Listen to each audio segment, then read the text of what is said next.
Morning, everyone. Are you alive? Yes. Fantastic. It's so lovely to be here. Am I all right here? Can you see me at the back? Because I'm short.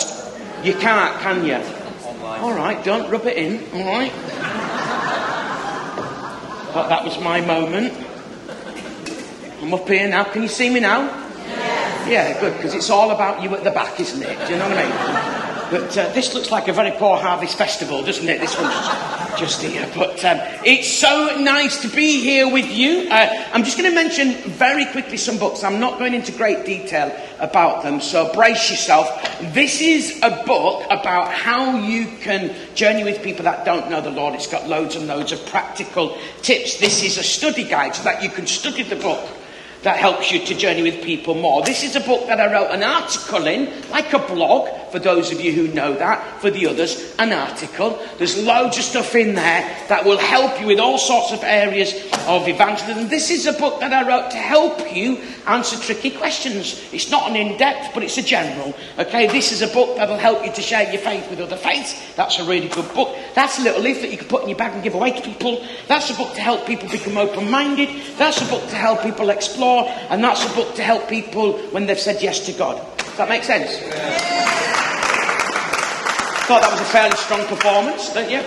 The sermon will be a little bit longer than that, but so it's lovely to see. I love this one big church. Lovely to see lots of people in, and so I'm going to attempt. Plan A is to chat to everybody. That's my plan. Now, I need to do a bit of a survey, okay? And it'll become very clear how this survey relates to the theme, hopefully, okay? That's plan A. If you are here this morning and you don't like doing what people tell you to do, would you be so kind as to raise your hands? Okay, that's a lot of rebellious people here, okay? If you're here this morning and you don't mind people telling you what to do, raise your hands. Okay. If you're here this morning and you just tend to zone out when people speak to you, so you don't know what they're telling you to do. Okay, a lot of people. Okay, let's progress with this a little bit more. Who, when somebody's told to do something, is likely to do the opposite? And who, when they're told not to do something, is likely to do it? Okay. An example. You're walking along a road. You notice there's a fence that looks quite new. You don't typically look at fences. It's not the way you spend your time. If you do, you probably ought to get out a little bit more often.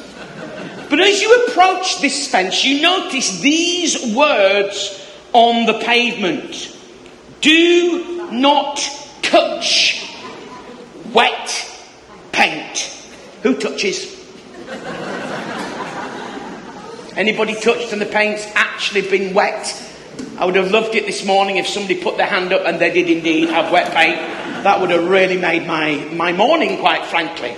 A number of years ago, a long time ago, I was in a school assembly, sorry to mention that word, on the weekend for those of you who are at school, and my head teacher stood up and made what I consider to be a grave professional mistake.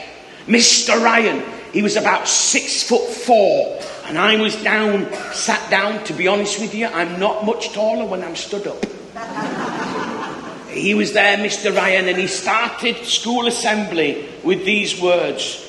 Do not go over the wall at the bottom of the schoolyard. Ladies and gentlemen, I had never been tempted to go over the wall at the bottom of the schoolyard. I didn't even know there was a wall at the bottom of the schoolyard. But in that moment in time, it was like a shaft of light came from heaven, and I thought, this is my moment. This is what I've been placed on planet Earth for, this very moment, to represent the school at great personal sacrifice to find out what it was that was so exciting over the wall. And so as break time arrived, I did my dodgy look, making sure nobody was looking. Probably now drawing attention to myself, causing people to look. I was looking around. Got to the wall. Looked at the wall. Not a problem. With one hand on the wall. And with one, now I'm going to use a word that isn't often associated with me. With one athletic. That's not the word. Clearly is the word. With one athletic movement, I launched beautifully, acrobatically over the wall. And it was at that point that I realised why it was that Mr. Ryan had said, do not go over the wall at the bottom of the schoolyard. It wasn't because he was miserable, though he was. He was a head teacher. It's a genetic miserable. It wasn't. Any head teachers here? Are you a head teacher? Yeah, you can tell you look a lot happier. Okay. Okay. Mom, you wouldn't have made this professional error, would you, clearly? No, now struggling to build you up and encourage you and make you like me again, okay? And it was for one very simple... It wasn't that he was a spoil sport, though he was. He was a head teacher. But not anymore. It was for one very simple reason, and this is it. The wall may well have been about, say, that high on this side, but on the other side, it was about a 15-foot drop.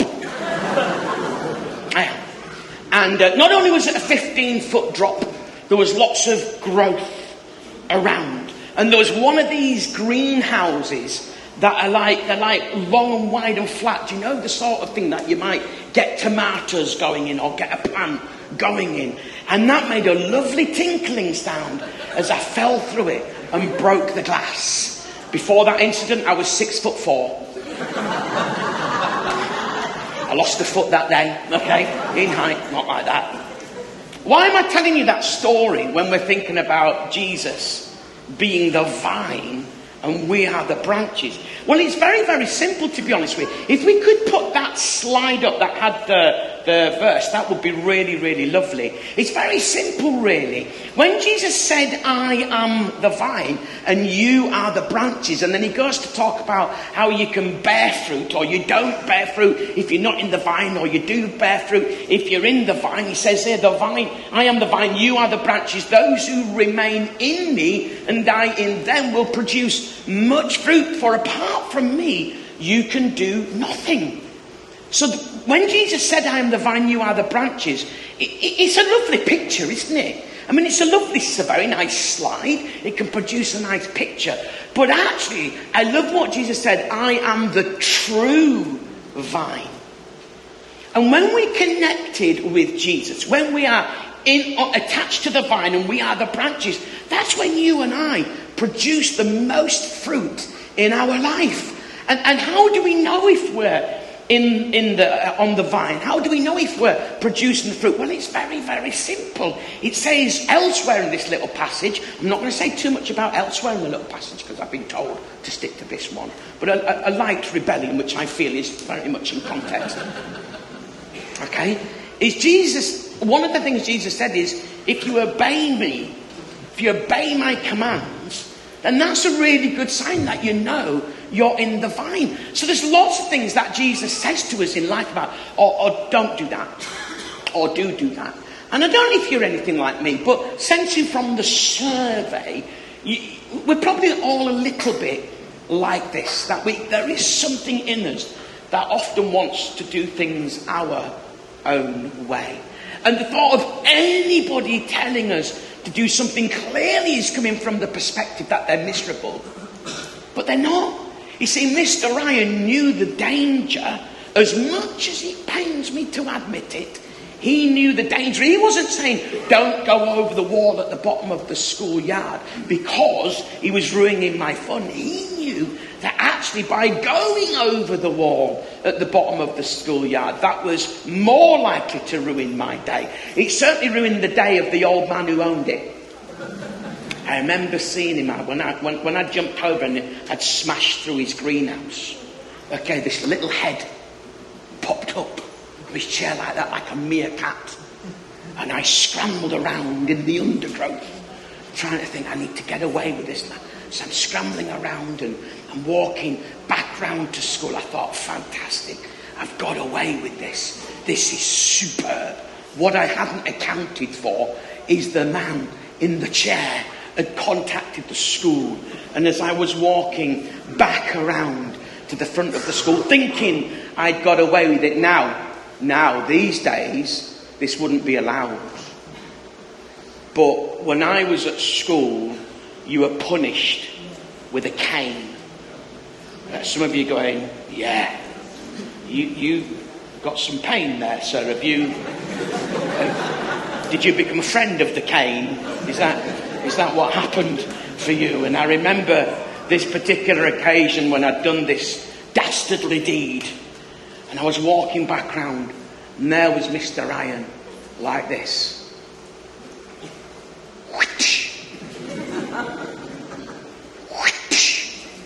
That's a sound effect. He wasn't just stood there going, that would have been weird. He's there with a cane.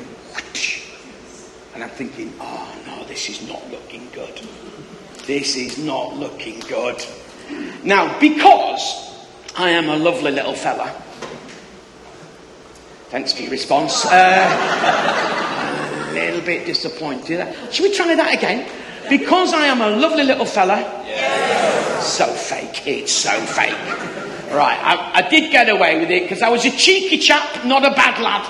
So I did get away with it. But the truth is, by doing the opposite of what I'd been told, there were consequences, weren't there? There were things that would happen, not least a risk to my own health, not least upsetting somebody else and damaging somebody else's property and inconveniencing their day.